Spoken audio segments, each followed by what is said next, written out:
Everyone can get acne. It's back to school. The kids are going back to school, but maybe it's the adults breaking out right now as well. Registered nurse Holly Mueller from Arcadia Wellness Center joins us with a look at what we can do to fight adult acne. It's no fun. We think it's over in like 8th grade, and then occasionally it'll pop up on us. So what are we doing wrong? What do we need to do? Well, about 50% of men and women over the age of 20 experience adult acne. Yeah. So first thing you want to do is look at your stress levels because that will affect your hormones. Okay, so we want to keep it chill. How do we do that? Big thing is know the fluctuations in your hormones. So if you're a female, if you see fluctuations throughout the month, you may want to talk to your provider about those, but really just manage your stress better, and that will show up in your skin. Now, I know you brought us some photographs here. That's okay. We have got some bullet points to start with. The food allergy, and that can really make a big difference. Tell me about food allergies. Definitely. So any food allergy is going to cause inflammation in the body. Inflammation in the body is going to show up in the skin, usually in the form of some breakouts. So you definitely want to know your allergies. I took a food sensitivity test recently. 2 weeks later, game changer. It's really amazing how that can change your life. The right cleanser. So we've got to be, I love using those wipes, but you got to use the skin cleanser as well. You do. So morning and night, when you wake up in the morning, wash your face. If you wear makeup, you definitely in the evening, you need to spend a little bit more time washing your face. Okay, yes ma'am. And then I asked about the charcoal when I saw the charcoal right away, because we're hearing so much about it. Is it worth all the hype?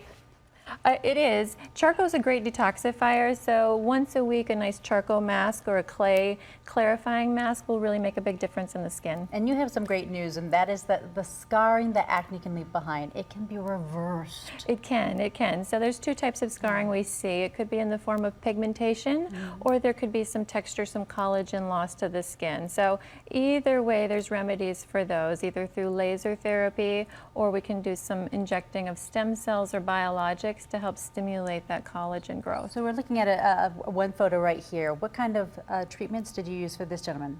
This is a biologic and stem cell therapy to regenerate the collagen there where the acne scars took away the texture and the beautiful appearance to the skin. What does that take?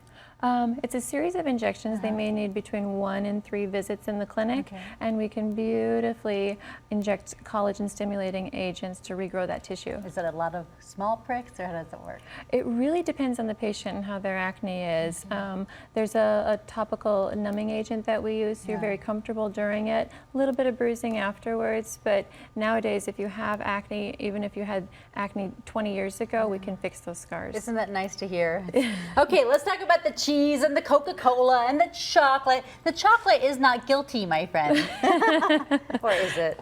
It is. So basically with foods, you want to always consider how it's going to affect your insulin levels. So if it raises the blood sugar quickly, you're going to see inflammation, you're going to see a spike of insulin. So cheese, dairy, whey products, sugars.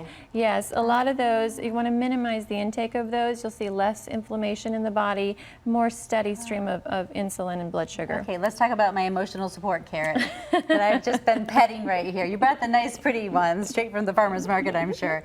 Tell me about some foods that we should be eating that help our skin have that nice healthy glow and prevent acne. Absolutely. Not only are they going to help your skin, but they're just good for anti-aging in general, disease prevention.